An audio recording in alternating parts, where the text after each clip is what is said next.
Hey guys, welcome back to the Guiding Tides podcast. I'm Jessica, and today we're going to be speaking about mindsets and schemas. Mahesh, kick it off. Thanks, Jessica. I want to summarize this very quickly because I don't want to get caught up on definitions and giving a quick psychology 101 class. All right. The meat of it is us focusing on what we've been building upon from the first episode. We're trying to focus on how to remove the stigma and the negative views of people seeking help when they're struggling with their mental health. So our first episode, we talked about fight or flight. Then we talked about the most common issues that people deal with, which is anxiety disorders and panic disorders. Our third episode, we talked about focusing on coping skills. So today, we're going to talk about schemas and mindsets. Now, schema, if you Google it, there are a bunch of different schemas. And schema basically means your structure, your construct of how you perceive information and how you rely on that information. So when you get new information, you build upon the old information you got and you create little files in your head of how to act. Now, a reference point, there's this guy named Jean Piaget, this famous psychologist. Back in 1923, he was talking about this concept of schemas, and he was looking at children, and he was looking at how children develop their vocabulary. And when you look at your kids, or if you notice kids around you, and you see they start developing communication when they're toddlers, when you're playing peekaboo, that is communication. When you do peekaboo, and this little infant starts giggling and laughing, they anticipate that laughter. They know they're going to giggle. They know they're going to laugh along with you when you start playing the game again and again and again. They get used to that game. As they develop, they start developing vocabulary, sentence structure, phrases, and they rely on that. We all rely on that as we evolve. So as we learn new vocabulary and as we come into new situations and circumstances, we apply that knowledge to future settings. So if I go to a restaurant when I'm a kid and my parents scold me like, hey, get your elbows off the table. Hey, use the cutlery. What are you doing? I start learning, oh, I'm in a restaurant. I need to act a certain way, act prim and proper. I can apply that to different restaurants. I'm not going to be taught again how to act, how to have etiquette. When you're walking into some building, you leave the door open, you hold the door open for somebody behind you. It's not just that building, but whenever you walk into a building, you apply that knowledge. That's your schema. It's a very simple example, but here's where it gets complex. When we start developing our schemas, our perception, they're not always correct. Sometimes we have maladaptive schemas. And I want to focus on those schemas specifically for this episode because it applies with the struggle of addressing our mental health. Otherwise, I'd have nothing to talk about tonight. We gotta have something for Jeff. Otherwise, what are we doing here? We pay him by the hour. So, I wish. So along the schemas, right? We got to look at mindsets. Now, we're just using synonyms because some people will be like, I never heard of the term schema. What the hell is that? Right? But mindsets, that's a term that's been used here and there. People might be more aware of. So your mindset is your framework of what you look at and how you view life. You might view your politics through a certain mindset.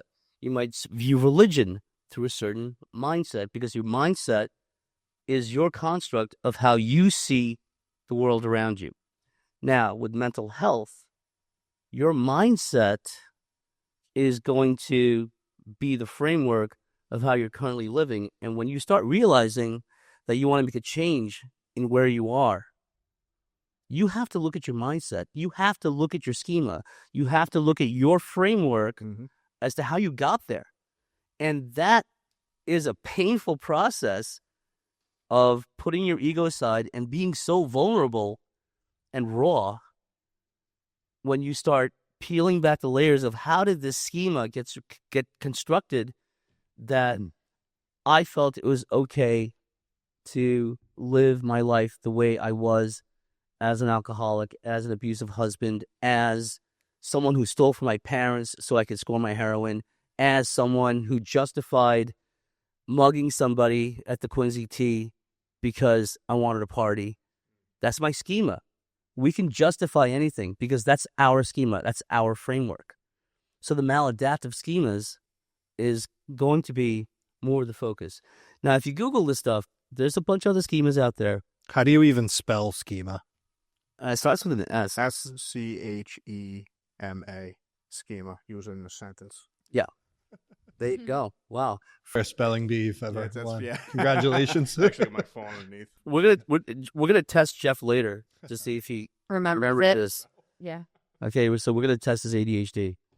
All right, and see where he is. I mean, one thing that's instantly resonating, listening to you talk and thinking about this, not to go right to a controversial, societal figure or whatever, but a Kanye interview where I can't remember which one it was, but he wasn't doing well. Shocker.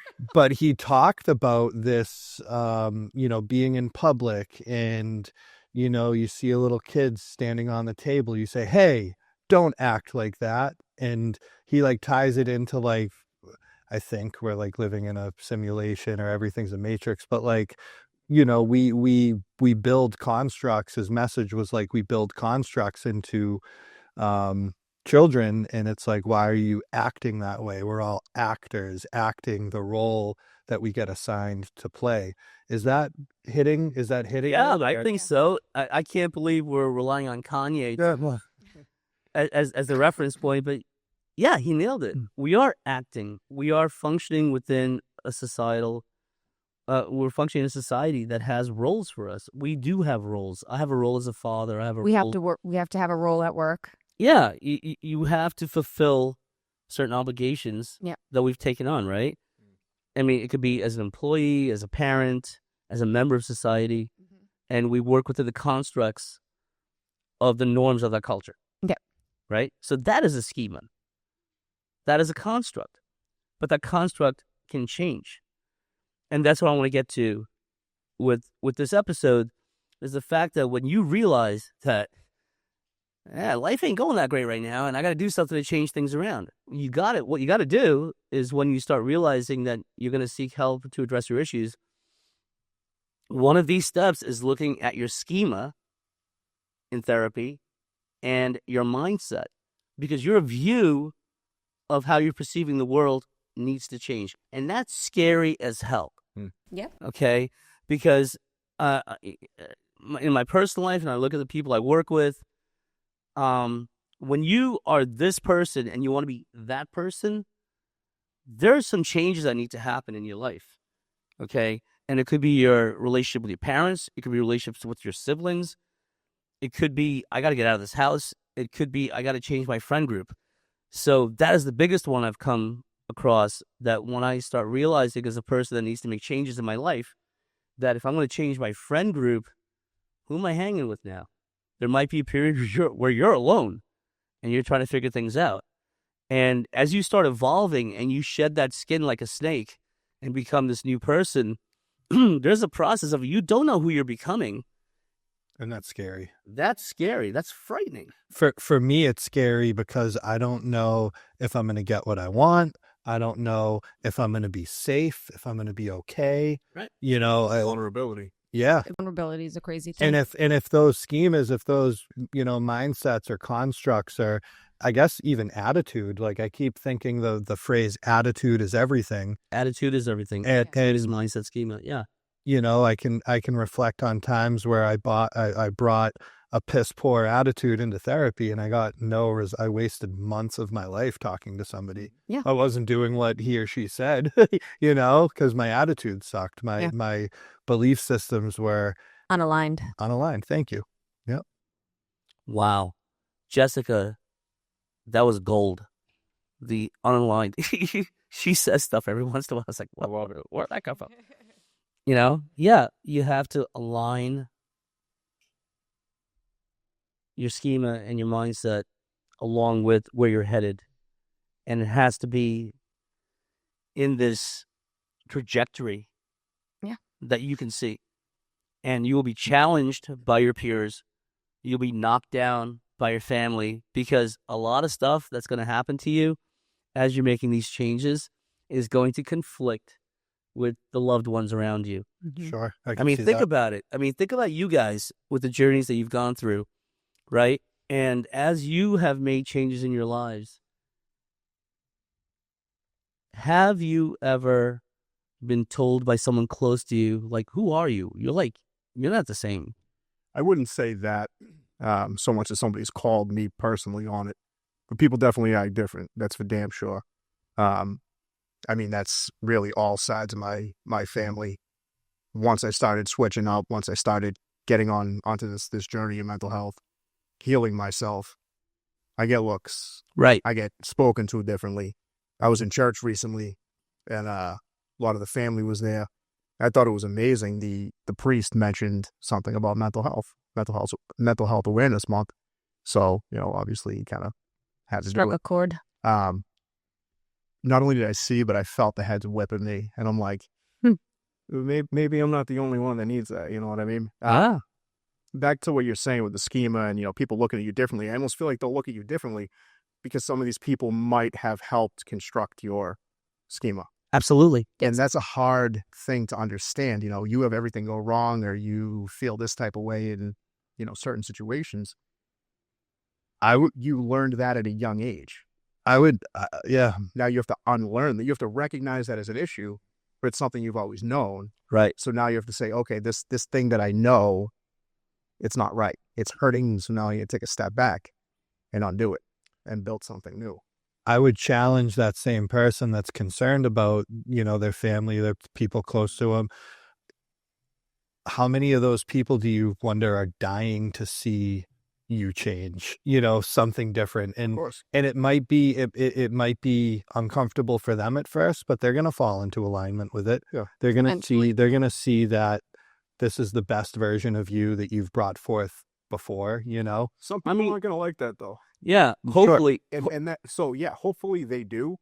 But there's a lot of people, I can tell you for certain, I know people, and I won't name them, but there's certain people in my life that don't like where I'm at right now. Oh, yeah. For one reason or another. And Yeah, they're waiting for you to fail, man. They are waiting for you to face plant. there's some days I go so dark that I get close to failing. I get close to fucking it all up. Yep. But I won't, just because I want to see them live in the fact that they're living in a world where I'm succeeding. Yes. Yeah. That's family, that's friends. Yeah. So I'd love to stare at the camera and say, fuck them, but I don't know if that's a message I want to promote. Even if it's just a catalog of interesting, great exchanges from us on a plethora of topics or whatever, I'll be happy with that. That's pretty cool. Thinking that I could accomplish and take part in accomplishing something like that. But to think that a specific group of people or somebody going through it isn't going to stumble across this and find actual, relatable, tangible content that they can apply to their lives right away, I find it hard to believe that won't happen. How the internet's too big. There's too many people. Like, this will help someone, and even if it just helps a small, unnoticeable few, I'll feel good knowing I took part in this. That's for sure. People that have reached out. I mean, everyone reposting. It's been huge. That's what's going to help make this successful. But it's not about the views. It's not about the likes. It's not about becoming this huge thing. It's the few people so far that are reaching out and thanking us for doing this, for having the courage across all of us. Friends of mine, their wives are reaching out and they're like, Jess, like, I love that she's on the show talking about postpartum and, real life stuff that women go through. So, yeah. Yeah, we're hoping that it's going to reach our audience and they'll take action on it and not feel isolated. That's our intent. But I'm not going to pull any punches on this. That you cannot watch this podcast and go, okay, I want to go find a therapist. And life will be hunky dory. Mm-hmm. This shit hurts. Yeah. This is life, and depending on where you are in your trajectory, if you're in your early 20s and you're still living in mom's basement and you're trying to figure things out, okay. you're a lot luckier than that guy who has to go to work, or that woman that has to go to work and come home as a single parent or as a couple who's in a dysfunctional relationship that doesn't talk to their spouse, whose kids don't talk to them because they're ashamed of them, or that's their perception. And you're dealing with your own demons. And on top of that, you still have to deliver. And you do, maybe begrudgingly, maybe fighting through it, right? And you're just in a world of misery, and you're starting to realize, I got to change this. Hopefully, you'll start seeing that, right? And does it happen overnight?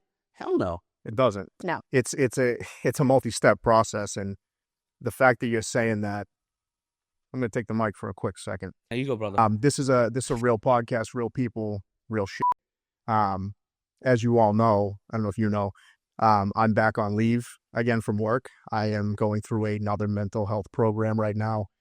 Part of the reason I bring that up is because I know there's a lot of people that are watching to kind of see, what's Smith up to, what's going on. Having a lot of struggles with my panic attacks, but I recognize it. I know there's help out there. So I'm right here in front of everybody putting that work in. So I just want to put that out there. Like I'm unafraid to say that I'm back at a treatment facility. I'm still a husband, still a father, still a friend, still doing the podcast. There you go. Doing my thing. Yeah. I'm a normal human being. Just need a little bit more help. That's all. Where do you get the drive and the fuel to engage in that fight? For me personally, and I'm happy you asked that, because when I was doing my intake at this facility, that was one of the things in the 3-hour biopsych we did. They said, what's your drive? What's your why? Why are you here? Yeah. Well, look, it's easy to throw it away and hurt myself, or, slip to a world of drugs and alcohol, or worse. My why are my wife and my 2 daughters. That's first and foremost. That's my first line of defense, always and foremost. But it's everything else. It's my friends. It's this podcast. It's things that I've built in my life, people that I put on my back that require me to carry them. I know that I have to have the strength to carry them. All the shit that I have, it's my shit. It's never going to go away. The past traumas, everything that I endured. Oh, yeah. I just need to get a little bit stronger, because I'm always going to need to carry that shit. Yeah.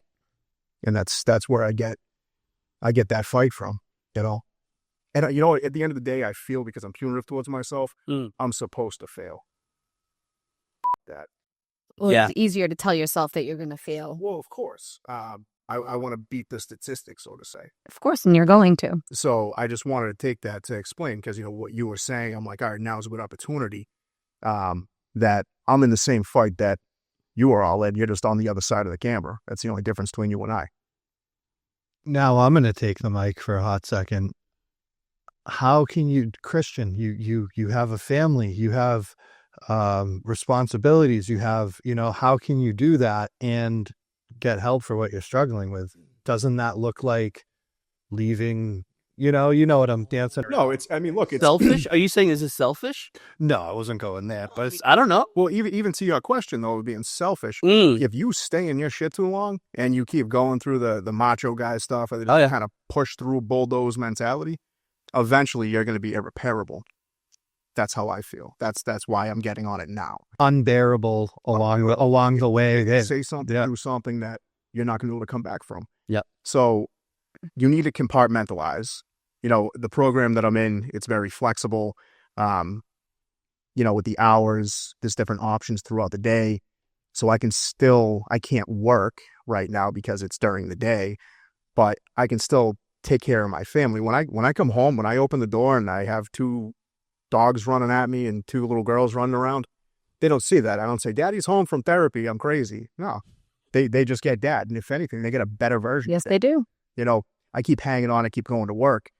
I walk in and I'm like, give me a minute. Come in and start swinging. But they're not getting the best version of me. Yeah. I don't owe the best version of me to my boss or to people who really don't care. Not that my boss doesn't care, but you know what I mean? No, I hear you. In your life. Right. You have to be the best possible version for yourself first. And then the people that rely on you. That's your kids. That's your wife. That's somebody you're taking care of. Those are your friends, your people. But that jumping point that you have, that you realize that is going to be different than where other people are that are watching this. Absolutely. And this is, and I go back to emphasizing that this is going to hurt and it's going to take time. Yeah. Because I don't want anyone to have the false illusion of like, well, Christian said, no, X, Y, and Z, and like, that's where I need to start. Yeah. And I mean, dude, there are people that are watching this on their phone right now, curled up in the pajamas that they wore. Today's Thursday, right? Yeah. Same pajamas that they put on Sunday. Weather. And just curled up in a hellhole watching this, trying to find motivation to leave that bedroom. And I'm not exaggerating. And that's where when I started to create Fascia Terrors, that's where that was born. Not because I thought it sounded cool or it was going to sell, but no battles won in bed. Yeah. I mean, I don't care where you come from socially, economically, anywhere. Right. Whether you're by yourself in a little sublet apartment and you're curled up on a Thursday night, or if you're in a mansion. I mean, mental health affects everybody, but no fucking battles won in bed. Yeah. No. So where can someone go? What are some actions people can take that are like, okay, I've got some maladaptive belief systems. I'm willing to challenge them. What next? I think finding, and that's Google, right? You can get the answer like that. Looking up, and you don't have to do schema-based therapy. It worked for me. That's currently something I'm going to be working on deeper. Jump online, reach out to us. I'm sure one of the four of us can help steer any of you in the correct direction. But look into that, understand that, and practice that kind of therapy. I've done many therapies over the years, and it's been the same thing. I go in, I talk about, what's kind of current. It's a trauma dump bitch fest. That feels good sometimes, but we're not addressing root causes. We're not really getting into the meat of it. So when the facility Jess and I were in, they did a lot of schema-based work. There was some CBT as well. There's a lot of CBT, but I feel like it was more schema-based. So when they first brought the name schema up, I'm like, What the hell is the that? hell is a schema? Yeah. I want one. And then Oh, and do you remember our list? They were like, mine was at least 8 schemas long. Sounds like a skin condition. schemas make you itchy. But what was the most notable to you with that? Because I remember when we looked at us, we're like, holy hell. Can I pull it up on my phone? Of course, yeah. Because it'll just be easier for me to look at. Definitely. And I think Jess and I at this point we're talking about the maladaptive schemas because that's what we learned. So I think one that originates with you is self-sacrifice. So that's one of them. Pessimism. I'm super pessimistic. I can't say the word. But oops, I missed it. And core beliefs. Like I always said that I can't trust anybody or I'm defective. That's kind of just like how it was growing up. So I learned very crazy maladaptive schemas from a very young age. So like learning about them in that facility and kind of learning how to work through them, it's kind of crazy how you can kind of get on the other side. So you guys, using what you were just talking about, being pessimistic. So you started taking layers back as to where you learned that behavior or where that construct came from. Yep. So where did you find that? Where did you find the root of that? Was that from childhood? Was that from your parents? Was that from... It was probably from childhood. Definitely from childhood. Never feeling like I was good enough or, never doing well in school and then, being that disappointment to your parents. And then you kind of just learn from that, I'm not good enough. I can't achieve this. I'm never going to pass school. I'm never going to get to the next grade or I'm never going to pass Spanish, Sure.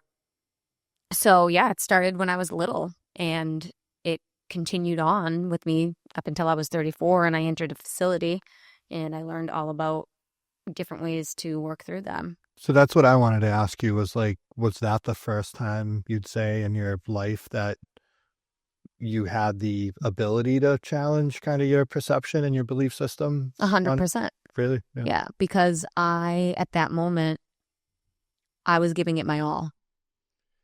I'm smiling because it's like, where organically do people get an opportunity to challenge, like that doesn't happen naturally throughout one's life, you know? No, you have to really push yourself to want to get better and want to learn more about yourself.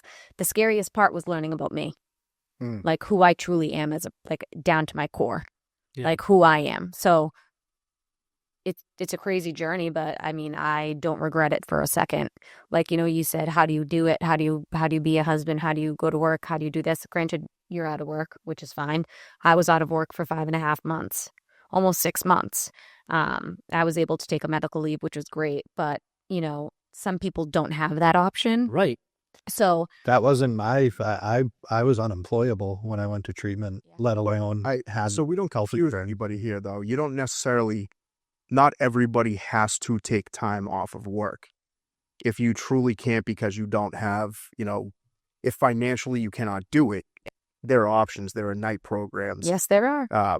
For myself, where I'm at, I need that little extra intensive level at this point. But there are options. So don't be shied away from the fact of, I'm not going to make my bills, and then you're going to spiral and ruminate in those thoughts. So therefore, I'm not getting help. I just want to clarify that. There's so many ways to get help, and there's so many things, like even during the week, on the weekends, that you can join to do. Yeah. And even reaching out to a therapist or your PCP to kind of get that ball rolling. Yeah. But yeah, Mahesh, it started when I was younger, and it kind of trickled on throughout my whole life. When you're going through that journey of peeling back and learning that, oh my God, I can't believe this started when I was 7 or 10. And then you start looking at how you were raised. And it's not a blame game. I'm not blaming anybody's parents or, culture or whatever, because that's a quick go-to. Life happens. Okay, life happens, and here you are developing your schemas, but understanding why you think a certain way matters. Yeah. Understanding that, I think, feeds into understanding your fears. Yeah. And a lot of our mental health that we want to change is based on our fears. Fears are wild. Because when you look at mental health, there are a lot of good things going on in our lives. We're like, oh my God, I'm so sick of being happy. Like, no one says that. And you're not going to change that. Oh. Right. Right? You're not going to change the construct of life. I feel so loved. Like, no, that's the good stuff. So, but that's part of your mental health, but you want to change the things that created that fear that's woven into you, into your soul. It's like, it's so old that you can't even recognize it anymore. It's just like fused into you. And once you start peeling that back, Though you have to find that dog to be able to do that. right? But you also have to be able to feed that dog. Mm. What do you mean? To Yeah. feed it? Yeah. So like, To feed or no, to to feed. feed, like Like eating. feed food, chomp chomp. You can have the drive, but if you don't take action Yeah. and actually like do something about it and continue to do something Mhm. about it, that's what I mean by feeding. Then it's not gonna work. Yeah, you're So- 100% right. I'm trying to wrap my head around that. So you're trying to you feed the process of addressing that fear? Yes. Of having the dog in the fight, but you Gotcha. feed that dog in the fight so he's strong enough to have that fight. I think that's kind of what just falling right there. Yes. Oh, Just in my own terms. Yeah, Okay. I keep saying that. All right. Because I'm tracking. So it starts to have that dog in the fight to be able to be like, all right, enough's enough. I'm doing something. I'm putting my foot down. I'm taking a stand. Whatever you have to say to yourself to get you pumped up. Yeah. But yeah, you got to fuel it. And I think that's where I went south with this current journey, I'll call it, was I had the dog in the fight. I got in. I thought I was good enough. And I'm like, all right, I'm back. I'm good. I didn't feed that dog. Yeah. And then I seen it all kind of crash back and emotionally became hungover every day, if you will. So yeah, feed the dog dress. There's been a lot of times where I had the drive to do something, took the action, found a new provider, found a new group, and didn't like them. Thought they rubbed me the wrong way. I've gone through so many They're- different therapists.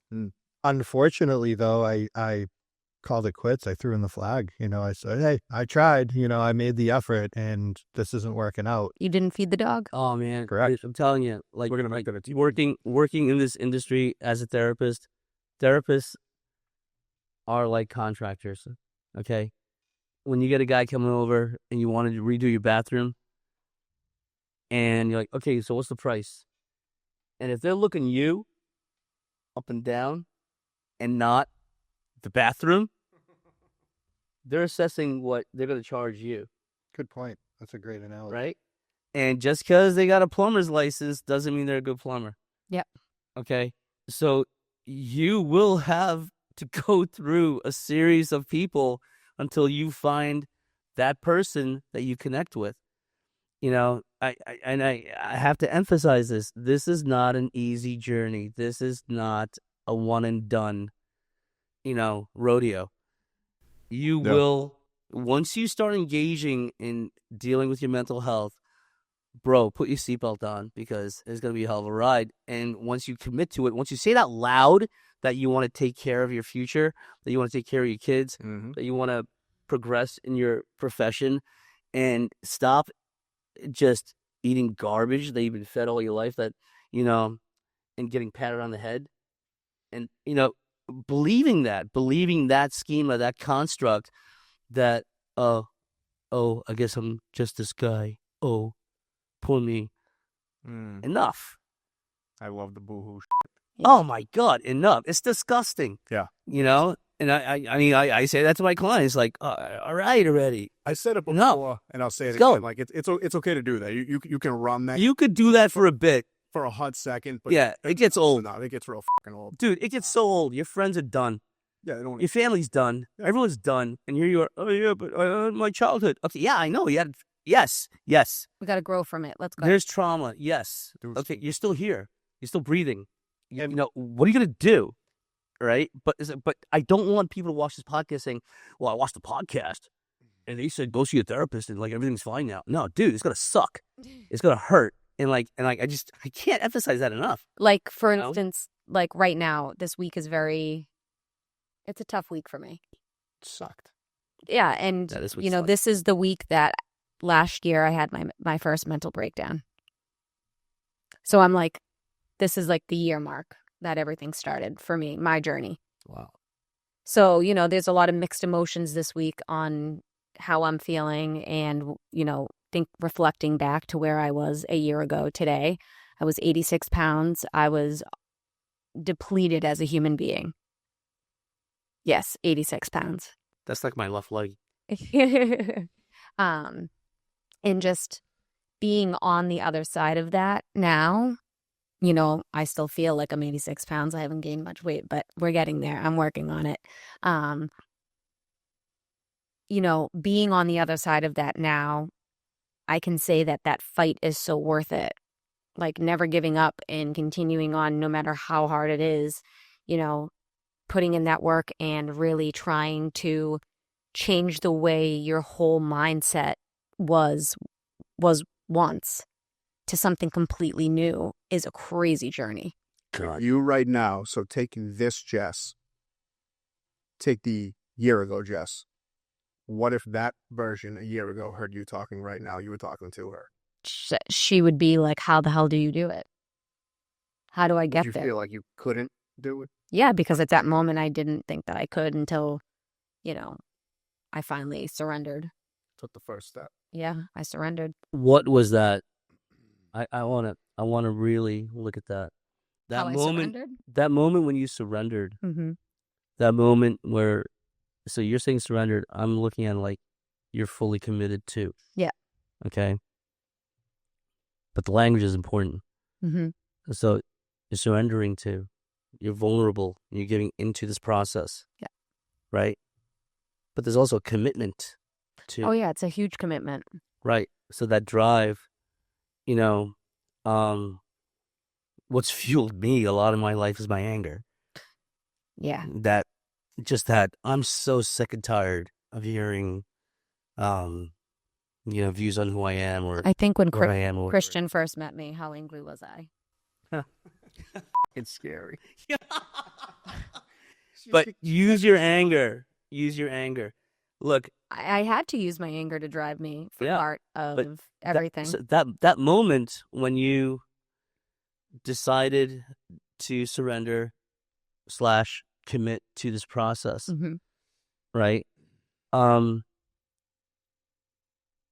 you expand on what that felt like? Was there a release of like, I think once I finally spoke to my mom and kind of caved and said like something's wrong, there was no going back. you said it out loud? I said it out loud. Yeah. So once, because I kept everything to myself. Yes. I just kind of shut my mouth, put my head down, and did what I had to do to get through the day. But once I came out, once I left work and like collapsed at work and work kind of saw me crack, and then I had no choice but to tell my mom that I left early because she had my daughter and she was wondering why, and I'm telling her I had a panic attack. I'm not well. Yeah. Boom. That was it. There was no, she was like, you call your doctor, you get your help, and you figure it the fuck out. Right. So once I opened up that door, there was no going back. And like failure in my eyes to my mom, like I didn't want to fail her. And I didn't want to fail my daughter because I didn't want her to feel like I failed her. So those are our drives. Yes. Right? Yeah. And I mean, those are your drives in your personal life, in your struggle. Yeah. You know, and Christian, you were pointing out like your wife and your kids, you know, but like until we say it out loud, until we say that we need help out loud and put it out there for us to hear ourselves, we can follow that schema, that maladaptive schema, day in, day out, and have that internal dialogue of like, you suck, you piece of crap. Punitive voice. Punitive. Right? Yeah. And Oh, we that's can punitive. tear ourselves apart better than anybody else. Yeah. Right? And we have this internal dialogue going on and on about how worthless we are, how we're not. Look, you just suck, you know, but we suffer through silence and we work day in, day out, following that schema, that mindset, and we accept it. You know, we shit every day until we start saying it out loud that like, someone's got to give. That's powerful, saying it out loud. That's what finally got me to get help, because for so long my wife was like, you know, you need help, you can't keep doing this, going back and forth, because she's seen, I guess, the real me. Not that I put a facade on for people, but she would see me at the end of the night. I'll run around putting the hat of the Joker on, Jester. Yep. She's seen when I got home. When I leave, when I'm more younger, early 20s, I'd be at my friends' houses partying and whatnot, and I'd be laughing and joking and, you know, just being that guy. Yeah. Damn near every time, and not many of them know this, I would go back to my childhood home and I would just lose my mind. My wife, this was pre-kids and I think even pre-marriage, she would typically, if I wasn't home, she'd come find me, you know? Yeah. And then finally, 2 years ago, I got in front of the mirror. For me, I need to get in front of the mirror and I need to say it out loud. And I said to myself, you're not okay. You're fucked up. Like you're fucking up. You know, we were getting ready to welcome our second daughter. And I'm like, this ain't it. I'm about to continue the cycles that my parents bestowed upon me, that I grew up with. Yep. My schemas were about to get dropped onto them, and I wasn't going to let that happen. That's where I had to take that stand. Circle this back to, you know, schemas and, you know, making it so people can fully understand what we're saying. I still didn't comprehend what a schema was until a woman in group had said to us, I think it was a woman in group, somebody in group had said that schemas are lenses that we look at the world through. That resonated with me. Wow. You know, whether, you know, it's glasses or a camera lens. So in certain situations, those lenses automatically get put on. Yep. So again, to be like, wait a minute. Even when you don't want them to, they do. Right. So like you were talking about things when you were a kid, school or whatever, that automatically gets applied when you're in a place that feels like that place. Mm-hmm. For me, one of the ones, I mean, I had a whole list, but the one that I can really speak on, and you mentioned earlier, was the self-sacrifice. I used to go so far out of my way to fix other people's issues, absorb them as my own. I mean, I have family members that I've gotten so involved in their more involved than them. I'm losing sleep. I'm not going to work the next day. I'm losing money. I'm sacrificing myself for them. And I call them at, 9, 10 in the morning. And they're like, oh, sorry, I was sleeping. I'm like, what the fuck? We're not supposed to be sleeping. And then I'm like, yes, why am I losing sleep if you're not losing sleep? Tell you that all the time. Right. And that's, I could find it just with that stuff. I text her, things that are going on, and she's like, and I gotta let it go. Like, it's not, she, Not your monkey, not your zoo. correct. But because of the way I grew up, my family dynamic, because of the abuse in my house, when I was young, there were things that were so out of my control. I mean, hey, you came into my house when I was 3 years old. You've seen the conditions I lived in. Yep. I'm not sitting there making up a fucking story. No. I, at 3, 4, 5 years old, I wanted to fix things, but I couldn't. So that was such a vulnerable feeling. So as an adult, that translates into, I've been on the bus, or better yet, I stopped at one of the gas stations on the side of the highway over by Newton, and there was a kid that had a flat tire. And I was kind of like, not going to touch it, but deep down, I'm like, I'm getting involved. I know I am. He couldn't figure out how to change it, so I helped him change it. His fucking spare was flat. I'm like, okay, how can I help? So did what I could do. I'm like, just go over here, fill it up with air. He's like, excuse me, sir, could I Venmo you money? It doesn't take card. I need to hit the ATM, but I don't have. I'm like, all right, like that's, in my head, I'm like, I'm going to pull out 20. I'm just going to give it to this kid, and that's it. Maybe he'll stop and hit a scratch ticket. I'm like, I want to get this wrapped up for him. I was owning it. And I had to be home to, help my wife with the kids. Her workday was ending. The nanny was preparing to go home. So it's like, I need to be home. But I got so absorbed in this shit. I went inside to pull money out of the ATM. The fucking ATM's broken. I'm like, oh. I get back in my vehicle, and I'm on the middle of the highway. Like, it's not a convenience store I can just hit. And I look up the nearest one, and it was like 13 minutes away. I'm like, all right, that's 13 there, 2 minutes in. That's, another 15 back. And I'm like, I can't do this. And then that set me back a half hour to still drive a half hour home. I'm like, I'm fucking my wife and kids at this point. I can't do that. So I was like, all right, I recognize because of the therapies I did that I self-sacrifice. Mm-hmm. So I'm like, all right, I'm done. Like, I put way more into the situation than I should have. But had I not done the therapy, learned about schemas, learned about the self-sacrifice, I thought I was just a good guy all these years. It's good to help out, but no, it derived from something. And it took my counselor, my therapist, highlighting that. This is why you do it. The punitive voice, Mahesh, that you were just talking about, if I don't do those things, I'm going to beat the shit out of myself. Absolutely, man. Because I didn't stop and help that person, or what if something happens to this family member because I didn't do this? You need to worry about yourself. First and foremost, always worry about yourself. That's hard, though. There's a dangerous line. There's a dangerous line from being someone who wants to help somebody and then taking on the role as martyr. I said to Jeff earlier today, and I know I texted it to you, and I want to share it with you, Mahesh, and everybody watching. For so long, I positioned myself as the rock in people's lives. We're done with that. I'm going to be the shoreline. The shoreline is weathered, but it's still standing. It's still there. Yep. So I'm weathered, but I'm still here for people that need it, but I can't be the fucking rock no more. For my wife and kids, I'll be anything they need me to be. Right. But for everybody else around me. Yeah. Because you deplete yourself. I keep equating this, and I can't believe I kept missing this. I managed to make it 36, 37 years of my life without stepping foot with intent into a gym. And 3 years ago, I stepped on the scale, and the last time I was willing to step on the scale and look at it before I was actually willing to take some action, I weighed 297. I'm 5'10", 5'11"-ish.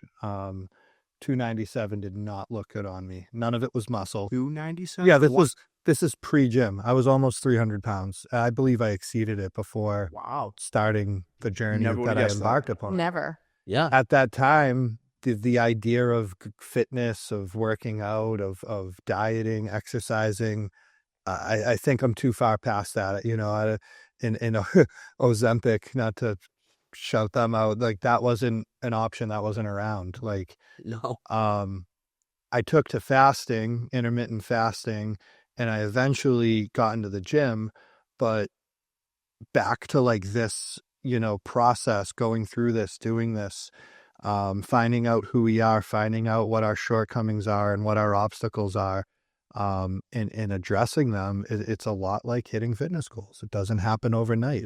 I didn't drop down to I think I got as low as like 180, 185, which I looked very skinny, and I wasn't happy with that weight.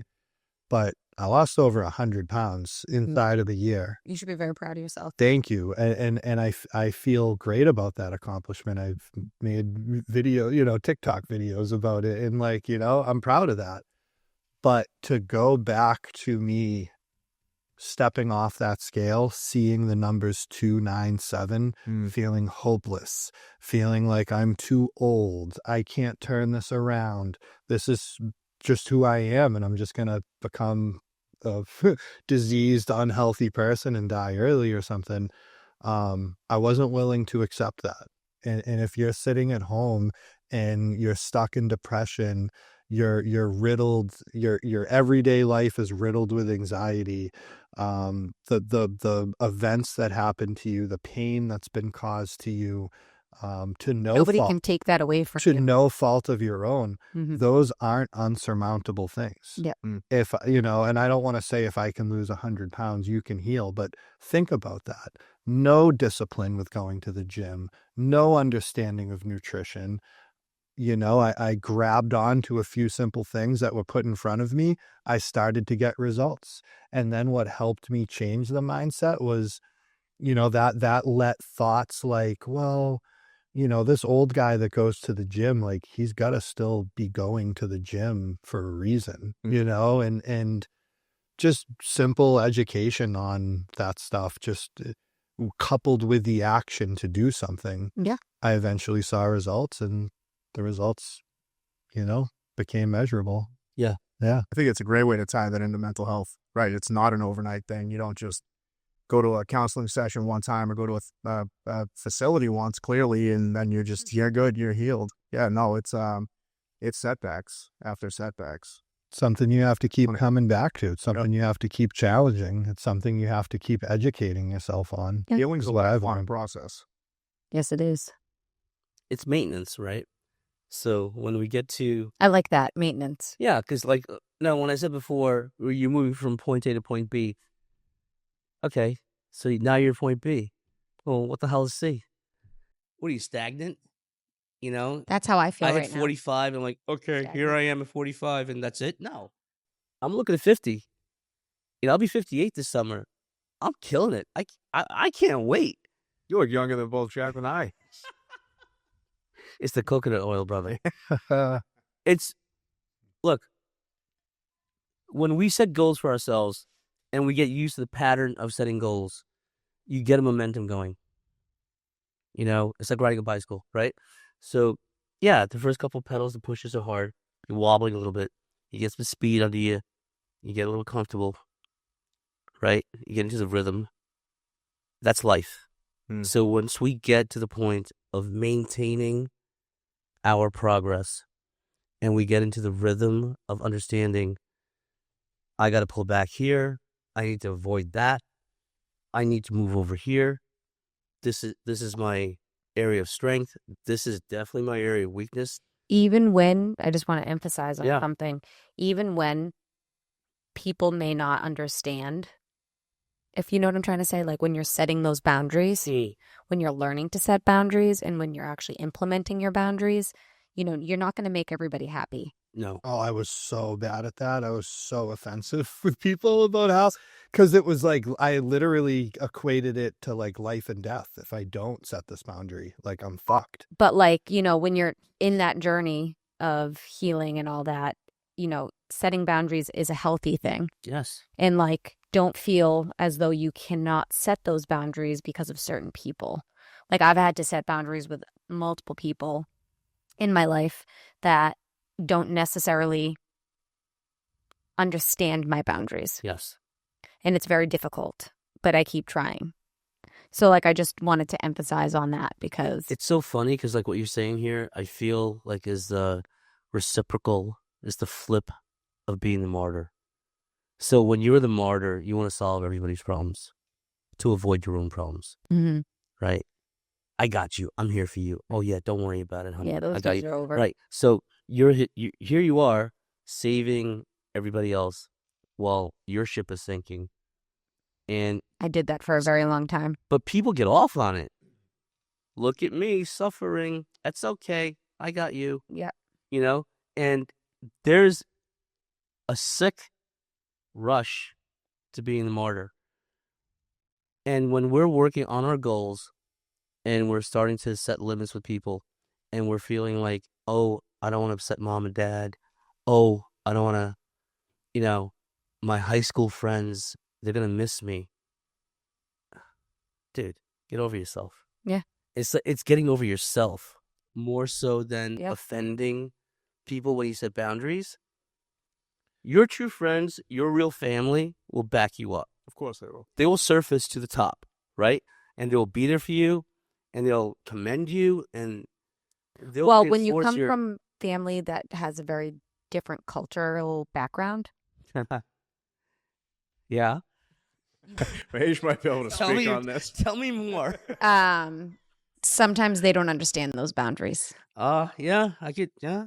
They have a hard time wrapping their heads around that. But you or need to admitting- smash through them. Like you said, Yeah. you're first. Right before I just went on leave, I was toying with the idea for probably about 4 weeks. You know, I didn't want to be perceived as weak by taking leave again. And then I'm like, you know what? And even doing the podcast, I'm like, I don't want to admit that. I kind of want to keep that hidden. But obviously, I came right out with that. Yes. My boss was really the one who kind of pushed me into this. Oh my God. He said to me, he's like, look, he's like, you know, it's time to take a knee. He said, there's no weakness in that. You need to take a knee. He said, there's no doubt. I've watched you for the last 2 years. The amount of shit that you've been through, the amount you've been pillars for people.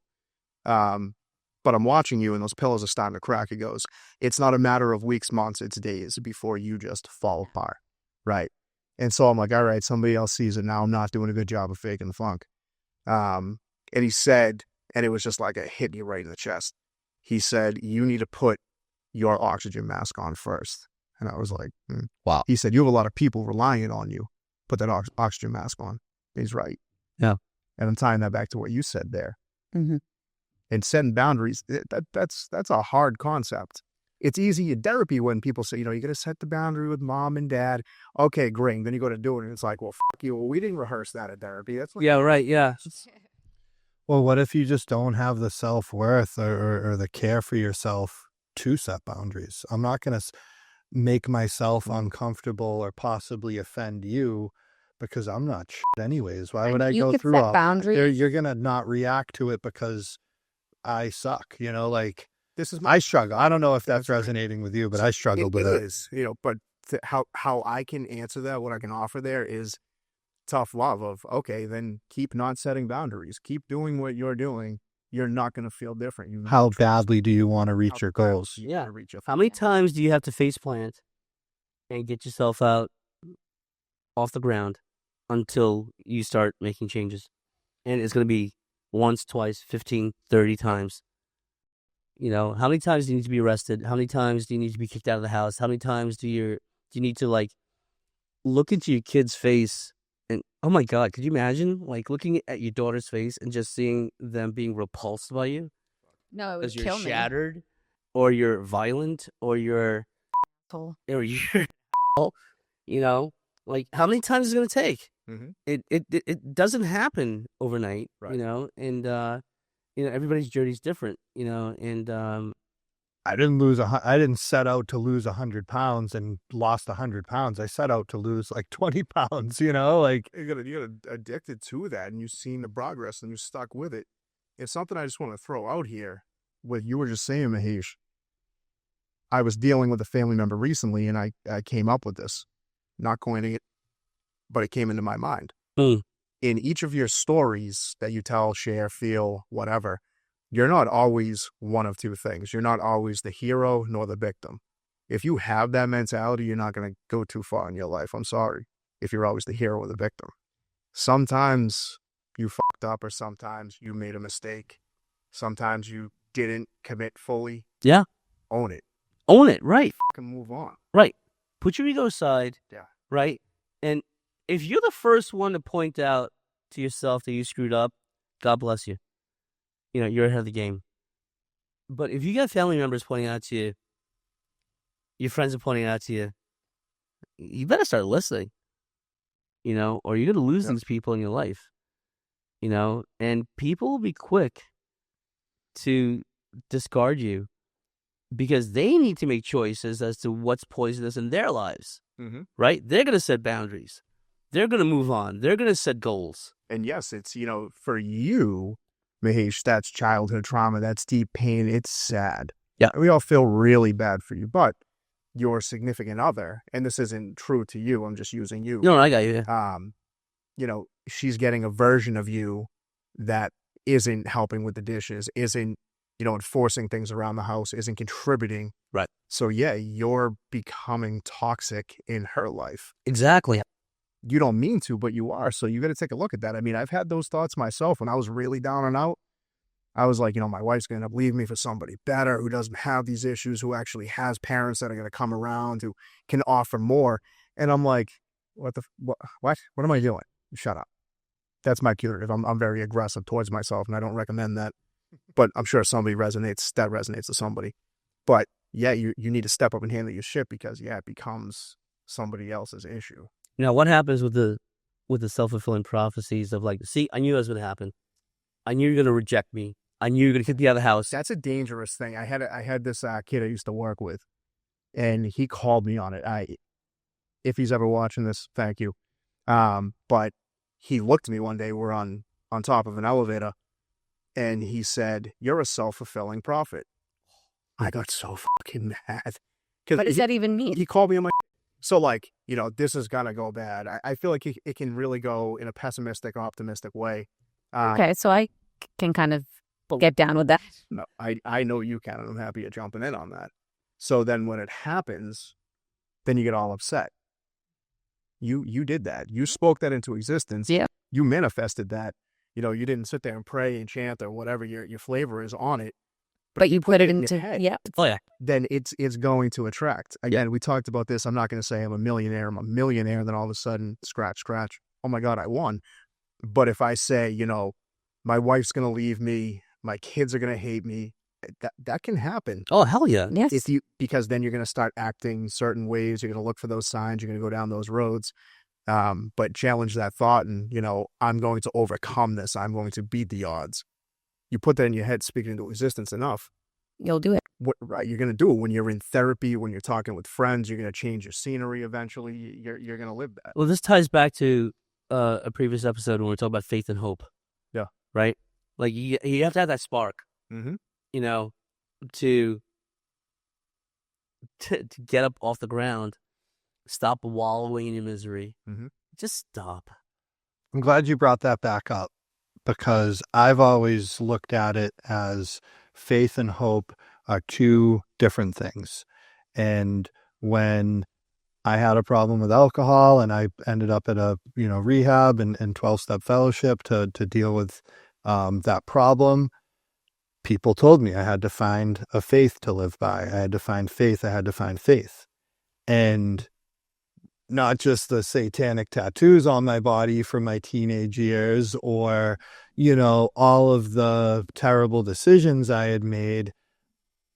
I was placed in a position where it was incredibly challenging and difficult for you to tell me that I needed faith. I'm going to have to find something else because this isn't going to work for me. I'm not a man of faith. I don't come from a background of faith.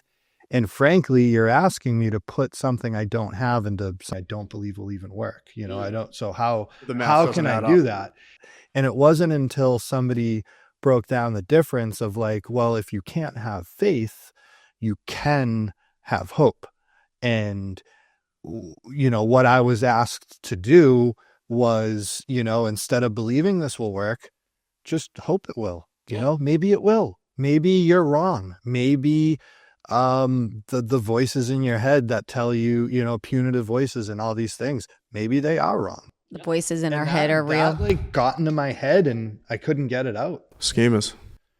Voices in your head, your schemas, your constructs. Yes. So after a while of allowing myself to hope and be hopeful, and I hope this works, track record picked up. I started to get results, and now I can say the same action that I have faith in this action. Yep. I know this works now.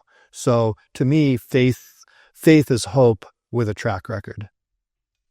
Makes Faith sense. is hope with a track record. Coining that. I like that. But yeah, the voices in our head are so real sometimes that it's like, holy shit. Like some days, like not so much now, but like, you know, when I was in the facility, I was a hot mess. I was an angry person who was very punitive towards herself. And, you know, it was a scary place to be in. So I just feel bad that like some people, you know, are even in that position. To combat that, and I had, there was a guy, I talked about him before when I entered this journey. That's really the best way I can explain his journey. Mm. You know, he had said a lot of things, and I actually got to see him the other day before I took medical leave again. And, you know, I'd sent him the podcast, and he never answered, and I was kind of like, oh, shit, like, I hope I didn't offend him. I felt stupid. And then I seen him in person, and we were talking. I'm like, hey, you know, I sent that to you. I kind of loosely dropped it in there. And he's like, oh, my God, that was you texting me. I changed my phone number a lot. So he just simply didn't have my phone number. Oh, okay. And he's like, and we got into such a deep conversation. I felt so much human connection in that moment talking. The reason I'm bringing that up is before he and I were having a conversation at the beginning of this journey. So he had said to me, and I brought this up in a previous episode, that you have all these thoughts throughout the day. So when those thoughts start coming up, he had suggested, and I tried it, and it's proven to work for me at least, to speak out loud. And we covered that already. Yep. Yeah. So if I'm having these thoughts, you know, I can't do this, or I'm bad at that, or just whatever negative shit's going on in my subconscious that I can hear. Yeah. That different voice, I say out loud, no, I can do this. I'll get into fights with myself. That's talking to yourself. Sure. So speak it out loud. Yeah. I'm not okay. Manifesting it. Correct. Manifesting it. But speaking that out loud, I'm not okay. And even on days when you are okay, say that out loud. Today's a good day. Nothing's wrong. I'm safe. I'm healthy. My family's happy. I'm good. When you start having those lingering thoughts, you start ruminating, you know, something's going to go wrong here. Yeah. Nothing's going to go wrong. Okay, so a lot of people will use the faith model in Hinduism, they'll do this thing called mantras. You'll repeat a phrase, right? Rosary beads. Mantra. Yeah. Mantra. Or like rosary beads, you know, in like Catholicism, Repetition. right? Yeah. Right, repetition. And you say this phrase enough, the belief is that you manifest it. Yeah. That's exactly what you're talking about. You know, so from faith to hope to instilling that repetition of thought, hearing yourself, tell yourself, you're going to do okay. Yeah. You've got this. Life is good. Let's start on the drive to work. Let's start acknowledging what we're grateful for. Yep. Saying I'm a that sentence huge- out loud, right? Repeating what you're grateful for, I mean, it takes 2 seconds to do. Every single morning, please, whatever you do, always do 3 things that you're grateful for. Just start your day off on gratitude and end it with gratitude as well. Right. So that Huge. repetition, like that mantra, and saying it out loud, it does manifest that mindset. Mm. So now you turn that maladaptive mindset into a healthy mindset because you're reconstructing how you view the world. You're reconstructing how you're going to approach problems. And now you're becoming that person that you're envisioning who you want to be. Yep. Getting a new set of lenses. Exactly. Yeah, Right. so you're now putting yourself in the proper places in front of the correct people. You're having the right conversations. You're allowing what you need to allow in to achieve what you're speaking into existence. I was so against therapy. Therapy sucks. They're all quacks. It doesn't work. It's, you know, some person that went and partied their ass off at some local college, and now I'm just a textbook anomaly to them. Like it's great. But then now when I talk to people, I'm like, everyone should be in therapy. Everybody should. This is great. Even if I don't believe it, I try to have that approach to it. It's a luxury that if you have the coverage in your health insurance to allow you to have 40 minutes a week, 45 minutes to an hour, where it's all about you, and you feel you're in a safe environment to start unfolding your baggage. Wow. And not everybody has that, though, like you said, and I'm happy you did. I never knew there was a continuum of care, that there was like that individual therapy Right. is like kind of the tail end of it, you know, and that there's all of these escalations and all. I had no idea for most of my adult life. Still though, that only covers, X amount of people. There's so many people that don't have health insurance, that don't have childcare, that don't have the means to get that help. There's still help. There's still hope. There's still something for somebody. I mean, get creative if you have to. Ideally, reach out to somebody, and that's part of this podcast is Communication. communication. I hope that, and it's happened a couple times, and I hope it continues to happen, because that's what drives me with this project, is people reaching out. Let's have a conversation. I'm not a professional, but I've been through my fair share of shit.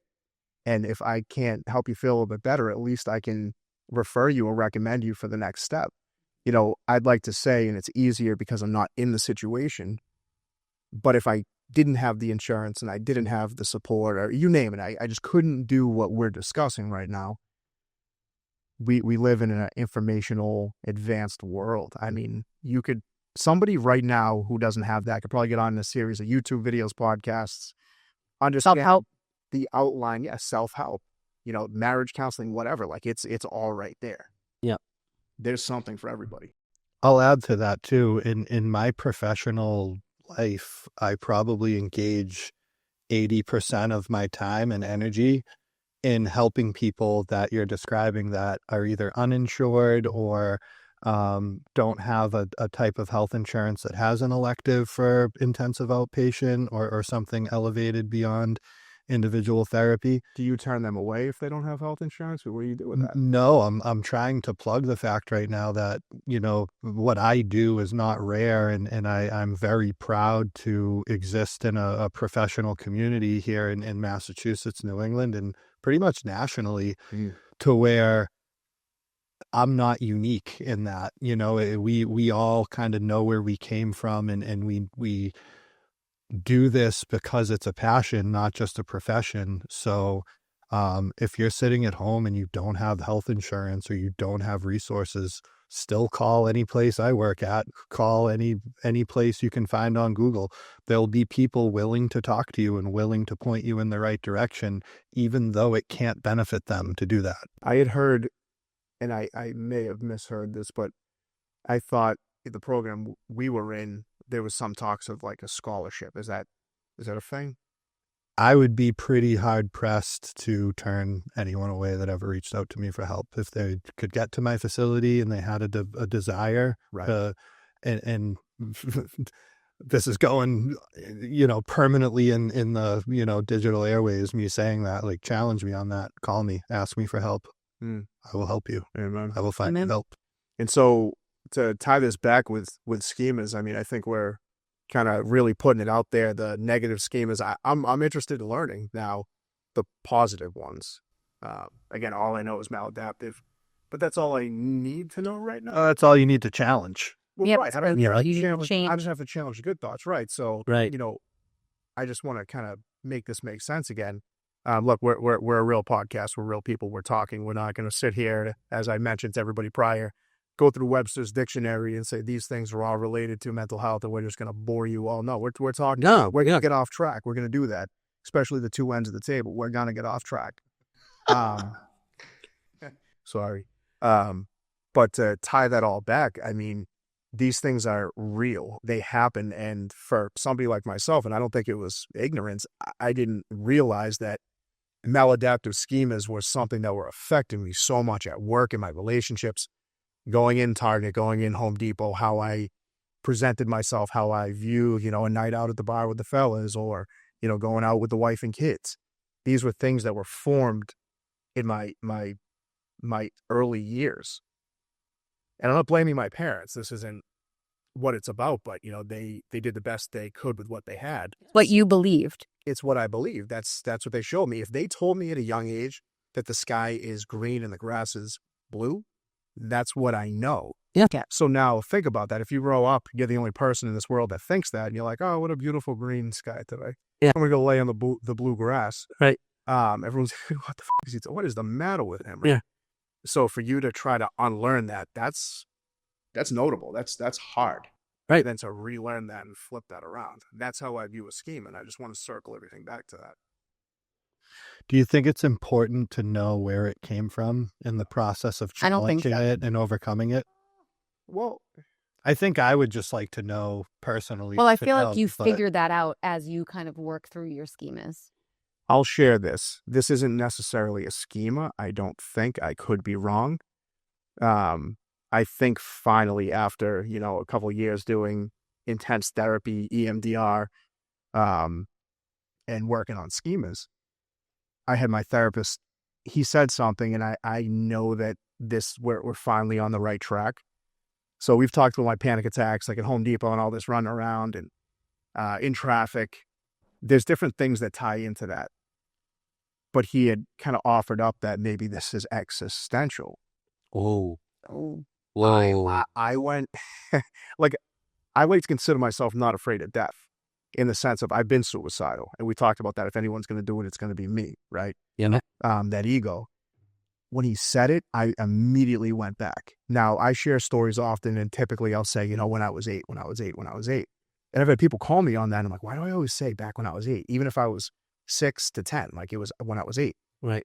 When I was 8, my mother and I went through homelessness, and her and my father had gotten back together in a very toxic way, briefly. And I remember I stumbled across a DVD that he had rented, and I was watching it, and it was AI, artificial intelligence. And from what I can remember, scarred in me, premise was this little boy, he was, his soul or whatever it was, or his friend's soul, something, got stuck in like a teddy bear. Now, again, I haven't watched the movie. I might be butchering this right now, but this is what I remember. Yeah. And I remember I had little teddy bears when I was a kid, and I'm looking at it, I'm like, is that thing going to come alive? well, not even that. It wasn't a fear of that. It was like, I started questioning like consciousness and God and heaven and death and all this stuff at 8 years old. And it That's very young. Wow. So I started becoming scared of death. And I remember that's where I landed in therapy for the first time, because I would go screaming and crying to my mother, I'm scared to get older and die. What does that mean? I'd missed school as a kid in first grade. And how do we explain that? How do we look at that? I don't think there was many resources back then as there are now. No. I feel like the school system would have chewed that right up and been like, let's sort that. But it kind of got kicked to the curb. I went to counseling, and then it just kind of, you're going to be fine. There's God, there's heaven. You're fine. Okay, yeah, I'm fine. But when I'm in situations like on the highway, I feel like I'm stuck. I feel like something bad's going to happen. I'll start checking my pulse. That has nothing to do with the flow of traffic on the Mass Pike at 4 o'clock. Nothing. It's something I have control over. I can check. I can make sure I'm good. So when he said that it's probably existential, that comes from my childhood. I'm scared to face that one head on. But I think that's the final key to me, not to be okay with dying and death. My father was a mortician. I've been very much so around death. That's your whole life. And that's also an issue, though. But again, all these things formed young years. Information that I couldn't decipher has translated into me having a panic attack in Home Depot at 31 years old. Yeah. And I can't put my finger on it. Me, somebody that's a fixer for everybody, fixer for myself. I want to fix that. I'm like, well, why? I'm not scared of hammers. Never had a bad experience with a tape measure. It all ties back to that. So kind of grappling with that and understanding that. That's half the battle, though. Now you got to put the work in, and I'll keep you tuned on how that work looks. how You many got this. how many times today did you check your pulse for my driving? It's funny though. I was right, and I said to him, typically, I'm not a good passenger, whether that's metaphorically or literally speaking. I was calm as anything with him driving, and I probably shouldn't have been. Jesus Christ. You live to say that you've survived. I drive with Jeff Jason. Yes. Yeah. Calm as a Hindu cow. What movie is that from? Drop it in the comment section. So why are you looking at me? Yeah. It was Fight Club. That's not what are you getting at? When he meets Tyler Durden on the plane, and they're looking at the oxygen, it ties into you got to put your oxygen mask on first. It's like, look at these guys. I forget. I'm butchering it now. I'm not cutting this out. Yeah, I'm gonna stop talking then. You want to start the rap? Yeah. Land the plane, Mahesh. Legit. You're the pilot, baby. All right. Okay. Wow. We covered a lot of ground here. Went off on a couple of tangents, but this is the takeaway from today's episode. We create our outlook. We create our lens based on experiences that we grew up with, that we were conditioned to understand as our reality. You can change your reality, but you have to have the drive and the consistency to do it. Will it be overnight? No, it will not. Will it hurt? Yes, it will. Do you have the fight in you to do it? Do you have the fight to face your terrors? No battles won in bed. That's a recurring theme that we emphasize here. We are here for you. We want to hear from your comments. Please hit the like and subscribe buttons on your screens. Please comment on what you are experiencing in your journeys. We want to know. And I'll add what you want to see from us. We don't have all the answers, lead us. Yeah, please ask us questions. Please tell us what you want to see. And we will try and deliver to the best of our ability. Thanks for watching.